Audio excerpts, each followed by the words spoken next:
Hi everybody, today I'm going to show you how to change the engine air filter for the second generation Mazda 3, and I'm going to show you this for the 2-liter MZR engine as well as the 2-liter Skyactiv. Okay, so to get to the engine air filter we need to open the hood, and to do that look on the lower left of the dash from your steering wheel and you'll see this lever, and then go ahead and give that one good tug. With the hood cracked open, go ahead and look in the center of that gap and you'll see the little release latch lever, and you're going to go ahead and move that to the right. Go here, move it to the right, and that will let you lift up the hood, and then you can go ahead and take the hood support and pop it into its hole. Here we are looking at the air box of the 2-liter MZR engine, and if we zoom in a bit you can see that there are two clips, one on the front and one on the rear sides of this air box. So we'll just go ahead and start by disconnecting those. And then that will let us lift up the air box, exposing the filter. So then we can just go grab the filter and pick it up and out of the air box.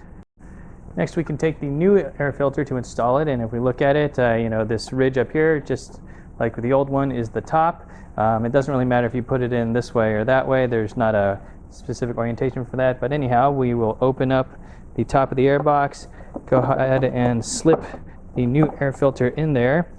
Make sure it's seated all the way around the periphery. And then on the rear side of the air box, you can see these two little tabs and the little loops that they're supposed to go into. So go ahead and get those aligned and in there so that this is fully seated in the back. And then we can come around to the other side, make sure this is down flush, and then we can take those two clips on the sides and make sure those pop up over the top airbox piece. Now looking at our engine bay, this down here is the airbox, and if we zoom in a little bit you can see there are two clips holding it together, so we'll have to go ahead and release both of those. So I'll go here and just pop these clips off, and once we do that you can just pry the upper half of the airbox up and pull this filter out through the gap.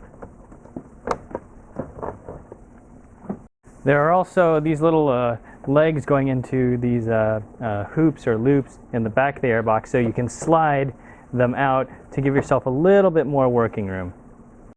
Next we can take our new filter, go ahead and open that airbox gap again and slide this in. And if you're getting after a filter that has some type of plastic wrap around it, make sure you take that off, otherwise obviously the air is not going to be able to flow through.